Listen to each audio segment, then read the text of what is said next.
Welcome back to the Better Late Than Never Club. I'm Beck. And I'm Frost. And tonight, I need to figure out a better way to introduce what films we're watching, because every time I panic. You may not hear it, but there is panic. Tonight we're watching Edward Scissorhands. I need to figure out how to say it, because I think I'm in my head ever since you pointed out that people know what the episode is because it's in the title. Yeah.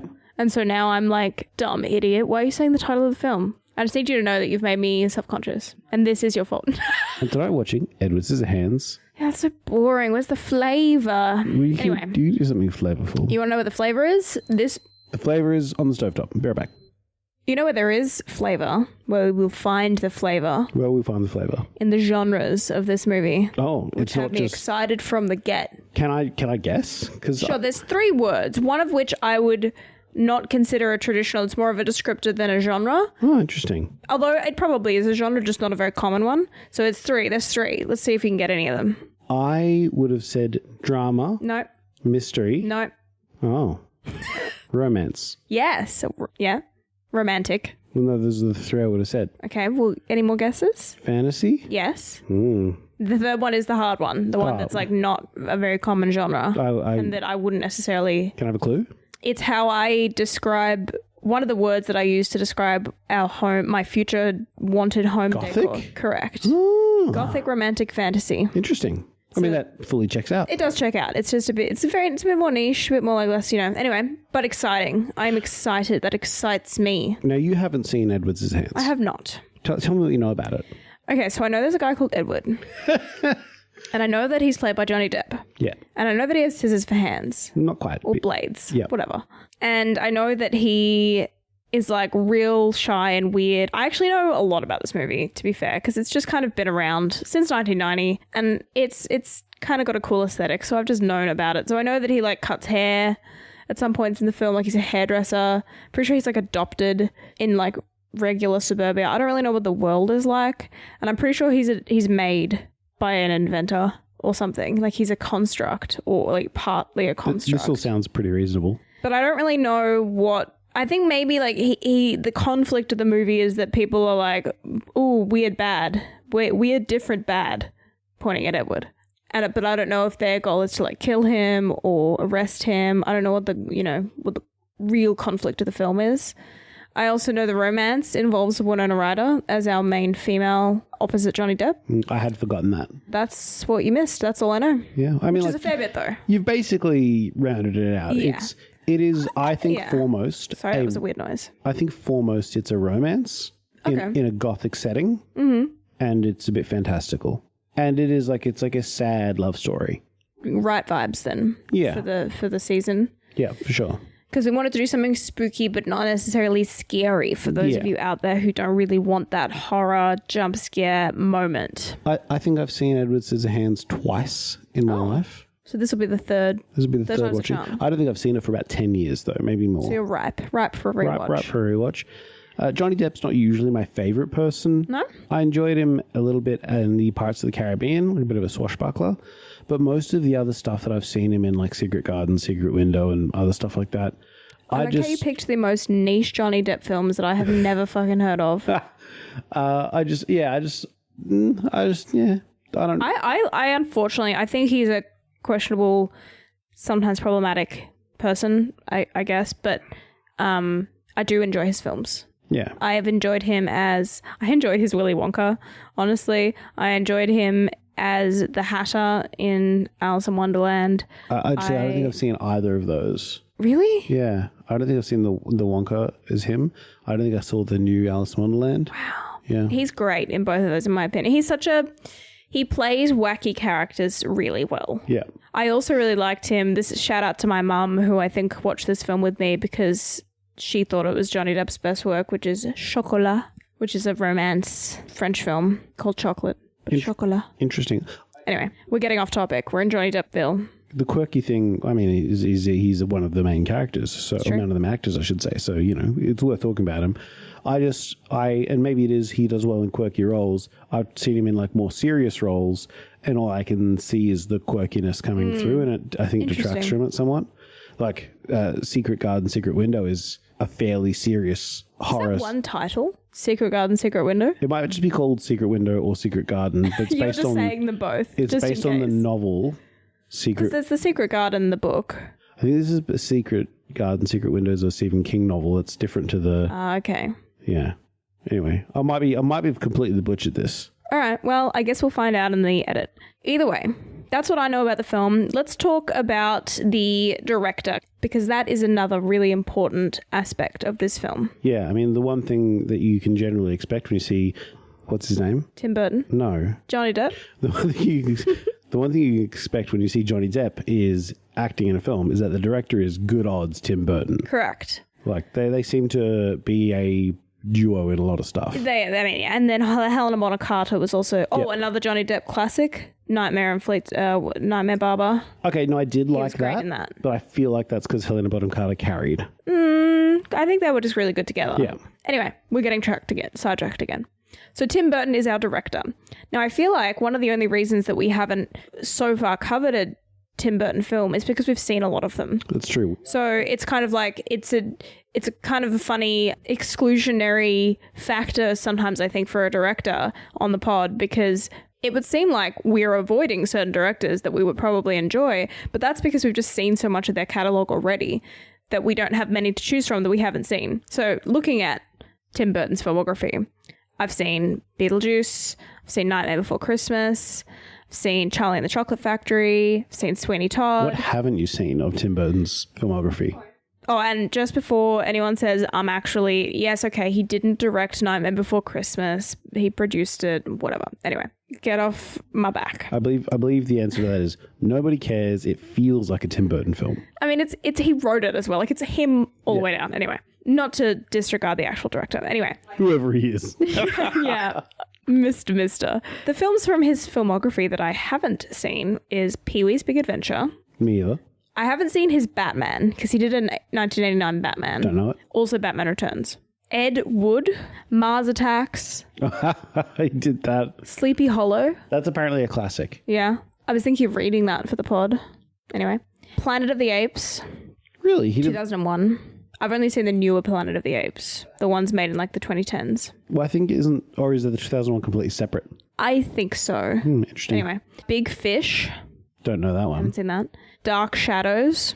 Frankenweenie, which is one that I do want to watch. That's an animated, I think it's stop motion actually. Oh, yeah. Big Eyes. And then also the new Beetlejuice. Oh, that's good. Oh, and also he did the 2019 Dumbo. Oh, really? That's really... Most of these I hadn't heard of. And that makes it seem like we haven't seen a lot of his movies, but we've seen, like I said, Beetlejuice, Nightmare Before Christmas, Charlie and the Chocolate Factory, Sweeney Todd, Alice in Wonderland, Miss Peregrine's Home for Peculiar Children. There is a certain like quirky gothic vibes. Yeah. Those are all the films that I've seen. Mm-hmm. And I wonder if the ones we haven't seen are just not those. Do you know what I mean? I mean... Like Dumbo is not quirky gothic vibes. I think that Frankenweenie, Dark Shadows, Sleepy Hollow... Yeah, Sleepy Hollow, definitely. Arguably, Batman is gothic. So, I don't know. I think we've seen a pretty good spread of his films. All that to say, Tim Burton is a director that we have proven to like. Yeah. And I am excited to see another of his classics. And something to note specifically is that both Tim Burton and the music guy for this film, who you might know, Danny Elfman, they have worked together on a lot of films. I feel like there is a bit of an in crowd when it comes to like Hollywood. You'll see directors and actors and production teams work together consistently. Yeah, these two have worked together on a lot of movies. They did Beetlejuice, they did a bunch, right? But both of them have said that Edward Scissorhands is their most favorite and personal of films. Yeah, which is interesting. That passes the vibe check. I remember this being a particular favorite. I mean, there's a reason I'd seen it more than once already. Right. It also is worth noting that this film originated sort of in concept. It was like written by Tim Burton and this other woman, Caroline, I believe is her name. I might be getting that wrong. Forgive me. The kind of concept originated from a drawing done by Tim Burton as a teenager. Oh, yeah. Yeah, that sounds about on brand. So, yeah. The only other thing that I have written down to note is that this is Vincent Price's last film in his lifetime. Oh, I don't know who that is. Vincent Price was like known for playing like horror villains in like classic horror movies. Oh, actually, no. Yeah, it might be his last film, but I don't think he features in it very much at all, and you'll see why. But I think I can picture, because did he play Dracula in Bram Stoker's Dracula? Potentially, yeah. I'm not sure. Anyway, I can look that up. But yeah, he's like Vincent Price is like a name. The face. He's a very recognizable face. I think I can picture the guy. He has a mustache, and that's saying something coming from me. Yeah. So I did have one question, because I don't know the answer to this, and you might not because you do your little research. Is how did it do in the box office? Like, are we looking at a cult classic or was it a commercial success? Yeah, it was a commercial success. Budget 20 mil, box office did 86 mil. Yeah. And are we talking like Oscar winning? Did it do well? It had a bunch of nominations across a bunch of different categories, but I don't think it won. That's tragic. That's upsetting. Yeah. But I guess maybe that's because it was a bit too weird. It is pretty weird. Who knows? I don't know. Who knows the reasons why things win and things don't win? I think you're going to really enjoy this. I'm really interested to hear how you rate this film. I'm excited. This is the sort of film that I feel like I should have watched 10 years ago. And so I'm excited to finally add it. You know, some films aren't down my alley. This is like, I feel like really down my alley. So I'm excited to hopefully confirm that thought. All right. Well, your whole personality is about to become Edward Scissorhands. Let's watch the film. First, we meet an elderly lady and her granddaughter as she recalls a story from her youth. Long ago, local Avon representative Peg Boggs is struggling to garner interest in her business and decides to venture into the neighborhood decrepit mansion, where she finds the sole resident, Edward, who, as you might suspect, has scissors for hands. Bringing the strange man home, Peg helps Edward integrate into society. Several local housewives are captivated by Edward and employ him to create elaborate topiaries and hairstyles. Meanwhile, Peg's daughter Kim has a jealous and downright rude boyfriend, Jim. Taking advantage of Edward's innocence, Jim orchestrates for him to be implicated in a break-in, which sours the whole town against poor Ed. Kim is disgusted by this behavior and breaks up with Jim over it. This causes Jim to fight Edward and ends with the whole town chasing him back to his mansion. In a final battle, Edward kills Jim after he hurts Kim. Kim bids him goodbye and convinces everyone else that the two killed each other, saving Edward from further scrutiny. Finally, we return to the elderly Kim, who believes that Edward is still alive, creating ice sculptures alone in the inventor's mansion. Here's some deeper thoughts on the matter. So it turns out it's also kind of a Christmas movie. On rewatching, more of a Christmas movie than a Halloween movie. Yeah. Like, in fact, there's no Halloween elements at all. No, aside from the guy with scissors for hands. And, like, I guess a little bit of sad gothic romance, which, you know, that fits with the Halloween plotline of a movie, I guess. But yeah, happy snow, sad snow. I don't know. You see what I mean by sad romance movie? I do. I do still think that romance wasn't the primary plot, though. If romance wasn't the primary genre, what do you think was the primary genre? Fantasy? Gothic? I guess just fantasy. It was pretty funny, although I don't think comedy was really its intended genre at any point. But it was quite comical at times. Like, it is really tricky because I think it was a romance film, but not like a rom-com romance, more in like a Romeo and Juliet romance, in like, you know, they're not star-crossed lovers. In fact, what's her name? I've already forgotten her name. Kim. Kim's character doesn't really have much of a like a falling in love arc. It's just like, oh, he's a sensitive guy and her current boyfriend's a bit of a jerk, and then becomes a total jerk. Yeah, there's a couple of really hateable characters in this movie. I thought Joyce was just kind of quirky until she kicked a dog. Yeah. And that's when it was revealed that she is actually a terrible human being. Yeah. And, you know, wasn't Evelyn, it was like Esmeralda. The religious nut. Yeah, everyone is Satan. She probably was just getting the wrong readings of Joyce, because Joyce was evil in this film. Yeah, for sure. I think this isn't really a genre of movie, but the main theme is almost found family. Yeah. In a sense. Yeah. Because that's what he's experiencing. Obviously, that doesn't work out in the end. Very sad. I mean, it doesn't work out not because of the family. No, in fact, the boxes, 10 out of 10. I had forgotten just how lovely everybody was to Edward, despite the fact that he has death mittens. Yeah. In every sense of the word. Everyone's like, oh, Edward, honey, you'll work it out. Oh, you sweetie, we'll make it work. But as the movie progresses, it becomes clear that that is a bit of a facade and they are easily swayed. You know, they're all very fickle. Yeah. Except for the Boggses. Well, yeah, but even by the end, Mrs. Boggs, Peggy, is it Peggy or Penny? Peg. she, bless her cotton socks, she's like, willing to let him go because it's made her life complicated. Well, and also for his safety. Yeah. That was her reasoning. She's such a precious being, though. She's adorable. She's the best. I had totally forgotten much of the core of this plot. I had thought that there was more of he gets stormed off much earlier on and then sort of comes back to, like, my recollection, if we had done this in the preamble, would have been that he wanders into town after the Avon calling person runs away from him, like screaming, wanders into town and is negatively received, but Kim, Winona Ryder's character, sees him and follows him up the mountain and like... So you'd just be completely wrong. Oh, yeah, I'd be completely wrong. And then they come back to town together and that's when he wins everyone over. That was my, like... Berenstain Bears recollection of the film. That is how it goes in my mind.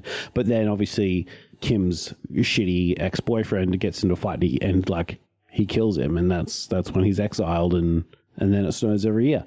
I'm completely wrong in like basically every facet because he comes into town, everyone's like, oh, he's the new exciting thing and don't we just love Ed? It definitely feels like a heavy metaphor for just like kind of an oddball person that has something different about them. Yeah. That everyone is like, well, I want to make this about me by having you make me more interesting by association. Yeah, it's pretty wild. Yeah, it's definitely interesting to think about the origins of what inspired the movie in Tim Burton's life because I think it grew from what I read. If Wikipedia is to be believed, this kind of idea of growing up in suburban LA. And of course, Tim Burton being Tim Burton, I assume he was a bit of an oddball teenager. What? Yeah. You mean the guy who brought us all of those wacky gothic stories is not, completely a normal person? Not the most picket fence guy. So yeah, that definitely came through. I think everyone did a pretty good job of acting. Oh yeah. It's obviously an interesting job for an actor. You've got Johnny Depp has his work cut out for him, pun intended. Oh, that's horrible. Because he has to play this robot. It's never really explained how he's created. I mean, because he has blood in his face. Yeah, he's an android, like in every sense of the word. Sure, but they don't really go into what level of what the combo is. No, what parts of him are I believe humanoid and which parts of him are all like, you know what I mean? I believe the creation is about a 5-second montage of a handful of iterative drawings getting thrown away, and then we see him there, baby Edward, being taught the lessons of etiquette by Bram Stoker's Dracula. Which that was something else. I liked the flashbacks, and I thought, was it Price? Is that his name? Victor Price. Victor Price. He's a really good pick for an eccentric, reclusive inventor. Vincent Price, sorry. Vincent Price. Yes, no, I agree. He's got the perfect face for it. Yeah, and it was great. And then very sad when he did the big heart attack die. Very, very, very sad. And then like the hand, like him not being able to clutch his own hands because of his scissors. Yeah. It's all pretty upsetting stuff. So anyway, back to the pun. Johnny Depp had his work cut out for him. Sorry, yeah. Because he has to play this kind of very mix between a android robot but he's learning human mannerisms and he like gets more language as the film goes on and stuff like that. So he did a good job of that. Yeah. And I think especially the physicality of it, like the way he moves is like slightly robotic and he does a really good job of that. And then I think Peg Bog, both the Boggs parents. Bill and Peg, great work. They were that quintessential, we are, the accepting suburban family that will bring the, broken bird into the house. And, let's all help him back on his feet. And don't stare, Kevin. It's impolite to stare. So great. A lot of those were my favorite scenes. I think I personally liked the first half of this movie better than the second half. Yeah. Just because it was nice and not, lighthearted, I guess. But also heartwarming and wholesome. And then it gets really dark. Like basically from the point where it turns is when Joyce essentially fabricates that he assaults her in the salon. Oh, yeah. Yep. And that's so horrible just to begin with. But then obviously that begins to sour a lot going forward. The general vibe in this party phone town is that maybe Edward isn't a good guy and they shouldn't be having this Christmas party. And then look at Edward's a criminal breaking into Jim's house. And there's a frustration there. I know obviously why story-wise it goes the way it goes, but it's just so frustrating to see bad people get away with things. I mean, I know Jim pays for it in the end. Yeah, but Joyce doesn't. And that's frustrating. No comeuppance for Joyce. You know, not every story can have perfect justice. I understand that. It's just, that's the experience. It's frustrating. Edward Scissorhands 2, Shorter Life. I did really love, I think the first half felt very whimsical and was really, really fun. The dichotomy of this 50s aesthetic and this very funny neighborhood that has these funny pastel houses and everyone dresses really funny. The set pieces were really good. And then the evolution as Edward is giving them all haircuts, giving their dogs haircuts and the topiaries. That's a really fun part of the film. I really liked all of that. And then now the set pieces have changed. As other things are happening, there's just people around with the weirdest haircuts and dogs that just look totally out of place and very wacky. And all the streets have these massive topiary set pieces, which is so fun. I love topiary. I don't think I would ever have topiary in my house for a couple of reasons. One, I think I would just constantly think it's like a person in my backyard, so I don't think I could handle that. But secondly, they're a lot of upkeep. They're not easy to do. I mean, if you have an immortal android robot constantly looking after them, maybe we should aspire to that. Sure. Think Roomba, but Edward Scissorhands for your topiary. Don't just stop at Roomba. Yeah. I mean, you could have topiary bar. So yeah, I think the first half was really more in line. I guess I didn't really know what to expect. Like I said, I guess I didn't know what the conflict was. That's what I said at the beginning. And that is true. And the conflict was frustrating because the people were so, Jim and Joyce were awful people. Yeah. And the fact that he kind of didn't get any justice in the end. No justice for Edward. Was sad. Yeah. Music was great. Danny Elfman did a great job. He always does. What makes this, I think, a Christmas movie more than anything else is the music. The music was very Christmassy, especially at the end when it was literally Christmas. The last third is basically just Christmas. Yeah. There's Christmas lights everywhere, Christmas decorations. Everyone's dressed in green and red. It's that Christmas choral music as well. Yeah. It does sound very, it's very Danny Elfman coded because obviously he did Nightmare Before Christmas as well. So true. Yep. You've got I could hear some of those different through lines. Not the same, but the same composer. So it's got some of his signatures stank on it. Just like you can tell when it's a John Williams piece. Yeah. Is this a Christmas movie or is it a Danny Elfman score? It was cool to see Winona Ryder in her younger years. I always enjoy a good bit of Winona. Yeah, I think ever since I've made the connection that Winona Ryder is Beetlejuice and Joyce from Stranger Things, it's it's a canonical timeline. It's a straight through. Yeah, all these characters are the same. It's the same person, and that really improves my Winona Ryder watching experience because really it starts here because I think this is one of her first pieces, or was she younger in Beetlejuice, the first one? Well, let's see that. So she's 52 now. So this was 1990. Maths is really hard. I believe. When was the first Beetlejuice? Was that 80s? 88. Yeah, okay. So that was probably her first one then. She plays a 16-year-old, so it makes sense. Yeah. Timeline-wise, it checks out. It's also her birthday in a week, so happy birthday, Winona Ryder. Happy birthday, Winona Ryder. Another interesting thing to note that now that I'm on Winona Ryder's Wikipedia, apparently she was dating Johnny Depp. At the time. From 1989 to 1993, so during the course of this film. Huh. So that certainly would have helped. I mean, they had fine chemistry, but like you were saying, there's basically very little plot that establishes really a proper relationship between them.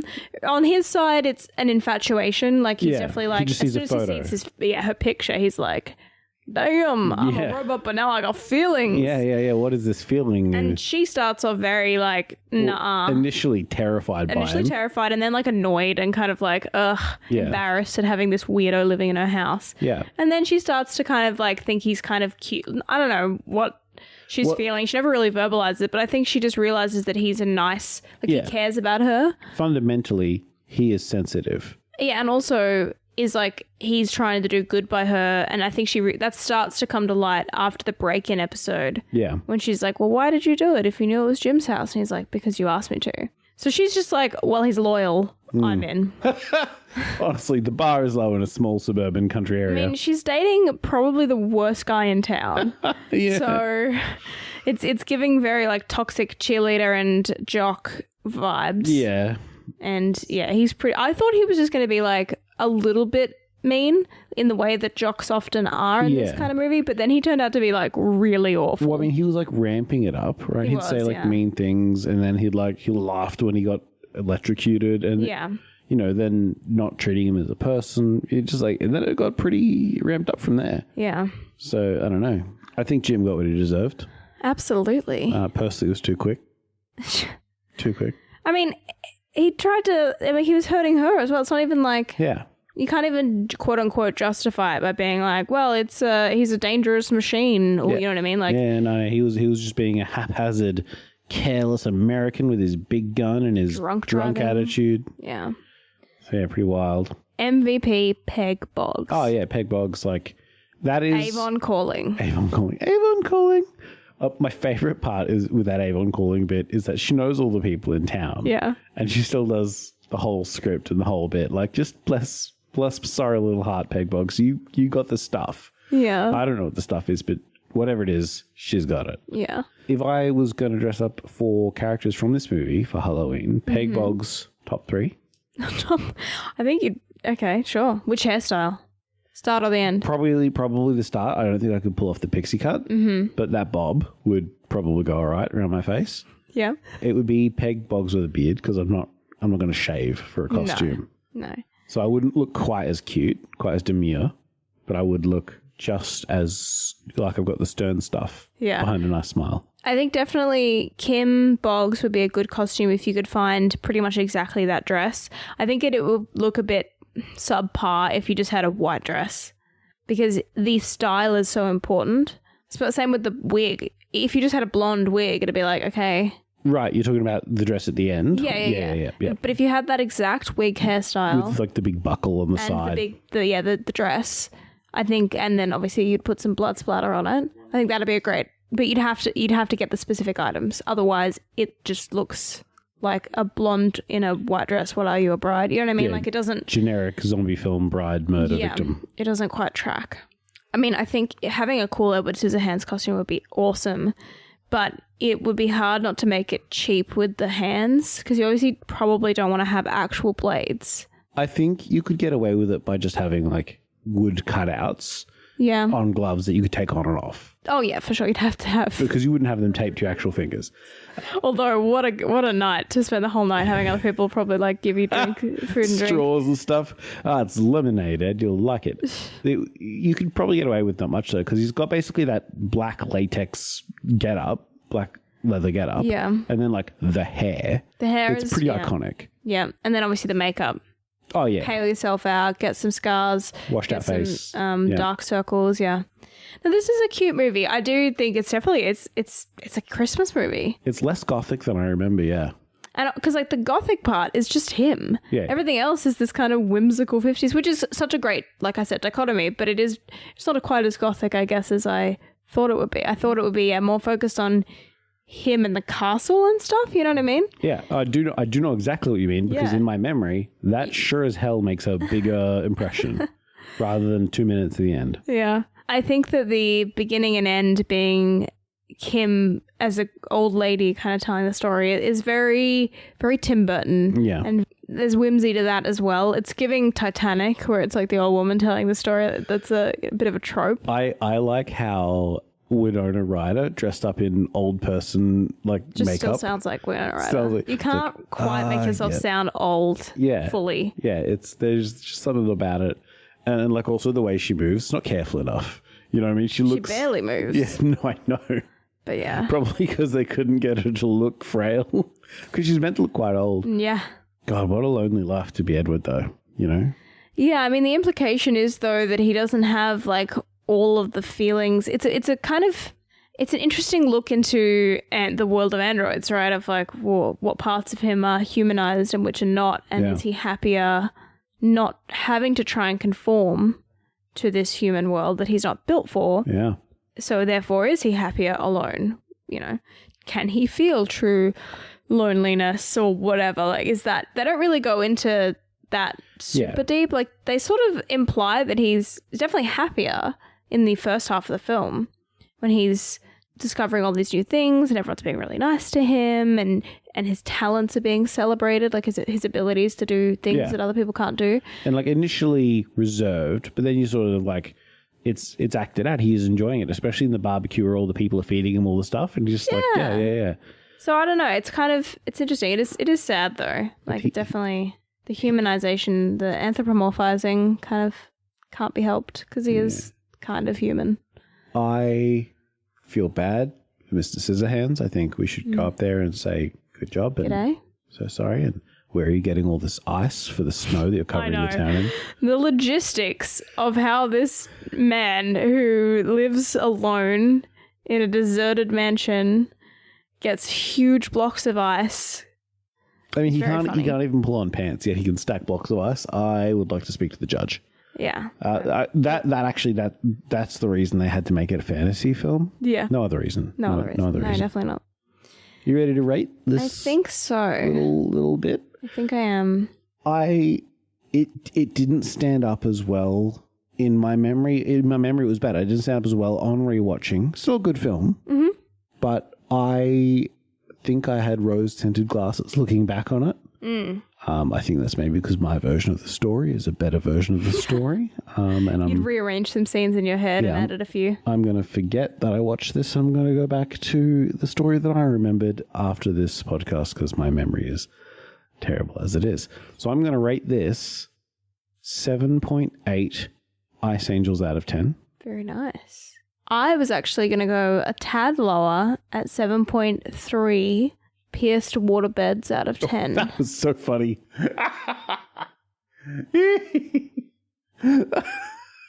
Both scenes with the waterbed, very funny. Yes.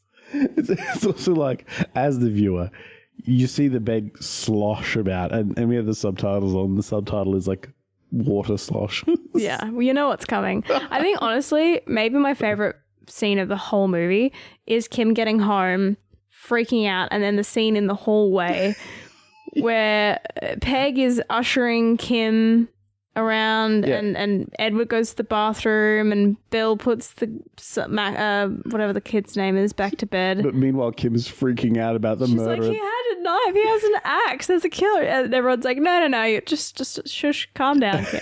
Like the real, like, if that happened, that'd be so terrifying. Everyone's like essentially gaslighting you and being like, it's not a big deal that there was a strange man with knives in your bed.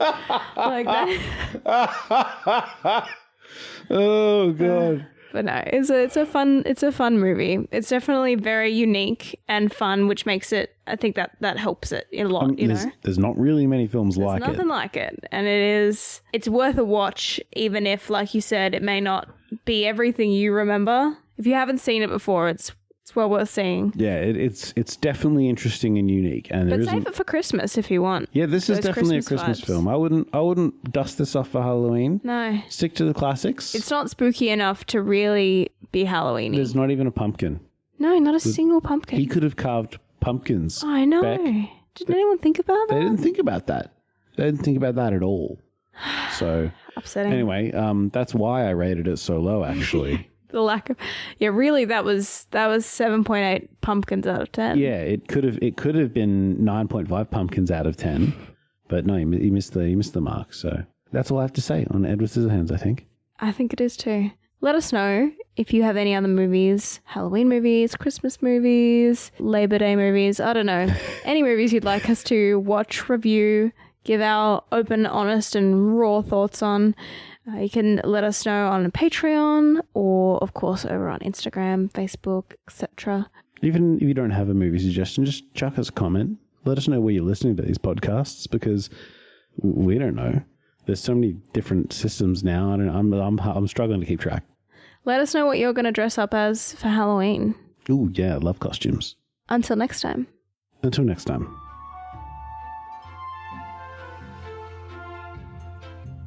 This episode of the Better Late Than Never Club is brought to you by our patrons: Alex, Christopher, Lindy, Matthew, Nathan, and Rachel.